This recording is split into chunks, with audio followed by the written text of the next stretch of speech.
Pardonner, en fait, moi, ce qui me dérange, c'est pardonner, tout pardonner au nom de la foi. Oui, C'est vraiment Au nom de cette la foi. partie-là, Oui. au nom de la foi. Encore une fois, ce n'est pas parce qu'on croit en Dieu, ce n'est pas parce qu'on est chrétien, ce n'est pas parce qu'on croit en Allah qu'on est obligé de pardonner. Ce n'est pas au nom de la foi qu'on le fait. C'est pas, on n'est pas obligé d'accepter parce que souvent, dans nos sociétés, on dit « Ah, mais lui, il est chrétien. Ah, lui, il est croyant. Donc, il doit absolument pardonner. » C'est ce que Prissy a dit. Non, ce n'est pas comme ça que ça marche. Ce n'est pas automatiquement parce qu'on est des croyants qu'on doit pardonner. Parce que pour pouvoir pardonner, ça demande un effort, ça demande un travail, c'est une décision qu'il y a à prendre.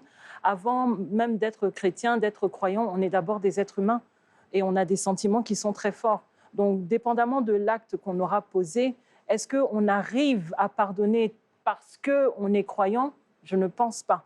On prend la décision de le faire parce qu'on se dit effectivement qu'on veut se libérer. Mais le fait d'associer la foi au pardon, que ce soit obligatoire tout simplement parce qu'on est croyant, ça, je n'y crois pas. Exactement. Je suis d'accord avec Daisy parce que je veux dire, on n'arrive pas à pardonner parce qu'on est chrétien ou musulman. Il y a des athées, il y a des bouddhistes, enfin, chacun sa religion. On arrive à pardonner ou pas parce qu'on est être humain et qu'on prend la décision et qu'on a les capacités ou pas de pardonner. Parce que justement, à cause du fait, donc revenir à cette phrase, la foi, certaines personnes justement se cachent sous cette foi-là ou bien se protègent avec les préceptes de cette foi-là pour faire du mal, en fait. Parce qu'ils sont convaincus que, comme elle est chrétienne ou elle est musulmane, elle va pardonner Forcément. 2 ou 3 fois, ça a passé et puis on avance. Et tu es tout le temps dans l'exercice de recommencer. C'est ça, en fait. On est d'accord, le Seigneur, pour ceux qui sont chrétiens, le Seigneur nous exige limite de pardonner. Et même, il y a une prière, une phrase dans la prière qui dit « Pardonne-nous nos offenses comme nous pardonnons aussi ». Donc, Dieu nous rappelle là que nous sommes pécheurs, à cause du fait que nous sommes aussi pécheurs. Donc, nous péchons, nous devons arriver, nous lui demandons pardon, mais avant de lui demander pardon, il nous rappelle de nous-mêmes nous pardonner, de demander pardon à nos frères, à ceux à qui on a fait du mal avant de venir lui demander pardon. Mais attention de ne pas faire... de ne pas tout mélanger, exactement. Là, on est dans la pratique. Alors justement, est-ce qu'il y a des limites au pardon?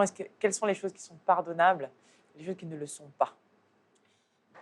Pour vous, oui, vas-y si tu veux. Après, ça dépend de tout. Tu vois, moi, mon cas, par exemple, moi, je suis très bizarre. Moi, je suis le genre... Oui, je suis très bizarre. Je suis le genre de personne... Je prends un exemple. Je suis capable de pardonner ce qui va sembler être difficile aux yeux de tout le monde et ne pas pardonner, mais la chose la plus... Voilà, la plus insensée pour certains. Ou, tu vois, comme on dit... Voilà. C'est comme on dit, il n'y a pas de petit péché. Mais tu vas trouver des gens qui vont me juger sur une attitude. Ah, à cause de ça, elle est fâchée. À cause de ça, elle ne veut pas laisser. Mais moi, ça m'a atteint. En fait, tout dépend de ta capacité à pardonner, dépend de comment tu as encaissé, comment tu as senti le choc. Comment tu as accepté le mal.